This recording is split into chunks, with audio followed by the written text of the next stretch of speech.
साल 2014।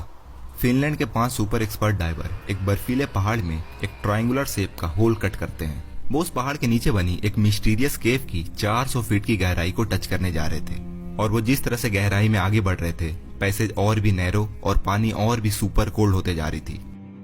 शुरू में सब कुछ सही चल रहा था, लेकिन जब वो उस गहराई में पहुंचते हैं तो पलक झपकते ही कुछ ऐसा होता है जिसे इन्होंने कभी प्रेडिक्ट भी नहीं किया था। सभी उस गहराई में ट्रॉमेटिक एक्सपीरियंस का सामना कर रहे थे। जब डाइवर्स मौत से जूझ रहे थे तो बाकी के बचे डाइवर्स को खुद को बचाने के लिए मजबूरन एक इमोशनली चैलेंजिंग डिसीजन लेना पड़ता है। लेकिन ये तो आने वाली प्रॉब्लम की बस शुरुआत थी। कई डाइवर्स उस केव की गहराई का शिकार बन चुके थे और आप जानने वाले हो इन डाइवर्स की आखिरी मोमेंट एंड और भी बहुत कुछ। So hello everyone, this is Maroof and you are watching the horrifying story of Plura cave disaster.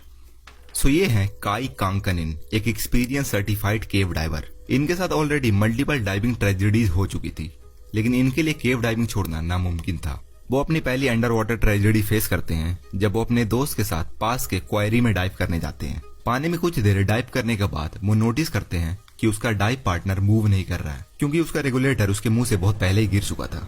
उसे पानी से निकालकर हॉस्पिटल भेजा जाता है, लेकिन जब तक वो हॉस्पिटल पहुंचता वो मर चुका था। इन्वेस्टिगेशन से ये पता चलती है कि वो सिंपली अपने रिब्रीदर के ऑक्सीजन वाल्व को ओपन करना भूल गया था। It's terrible right. काई इस इंसिडेंट से अपसेट था, लेकिन वो अपने पैशन को चाह कर भी छोड़ नहीं सकता था। कुछ महीने बाद वो अपने 4 दोस्तों के साथ वो अभी तक की सबसे डेंजरस केव डाइविंग ट्रिप का प्लान करते हैं। Pleura cave exist in pleura valley, Norway. ये केव है यूरोप की largest water field natural cave.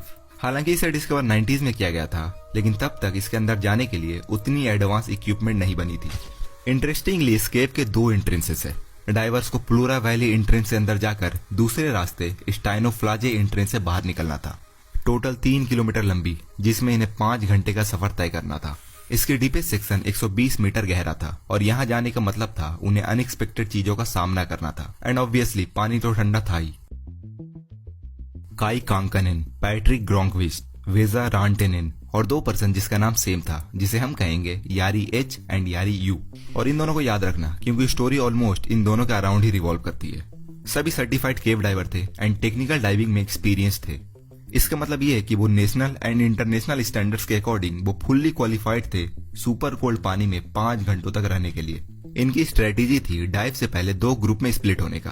पहली टीम के केव के अंदर जाने के 2 घंटे बाद दूसरी टीम केव में एंटर करेगी। पहले टीम में पैट्रिक और यारी एच थे और दूसरे टीम में काई, वेसा एंड यारी यू। 2 घंटे के गैप में केव के अंदर जाने का सिंपल लॉजिक यही था कि पहली टीम के अंदर जाने के बाद पानी में सिल्टिंग हो जाती और सील्ड को वापस बॉटम में स्टेबल होने के लिए मिनिमम 2 घंटे लगने वाले थे। 6 फरवरी दिन के 12 बजे सबसे पहले पैट्रिक और यारी एच बर्फ को ट्रायंगुलर शेप में कट करते हैं और दोनों अंदर घुसते हैं। लेकिन अंदर की पानी काफी क्रिस्टल क्लियर थी। इनफैक्ट वो नीचे 60 फीट की गहराई में पत्थरों को क्लियर देख भी पा रहे थे।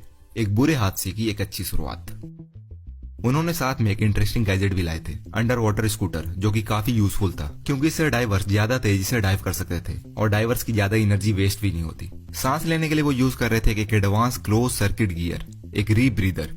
बेसिकली रीब्रीदर एक एडवांस डिवाइस होता है जो डाइवर के एक्सेल्ड एयर को रिफाइन करता है। एक्सेल्ड एयर में से कार्बन डाइऑक्साइड को फिल्टर आउट करके उसमें ऑक्सीजन ऐड करता है और फिर डाइवर वही एयर को वापस यूज कर सकते हैं। और इस सिस्टम की वजह से डाइवर्स लंबे समय तक पानी में रह सकते हैं।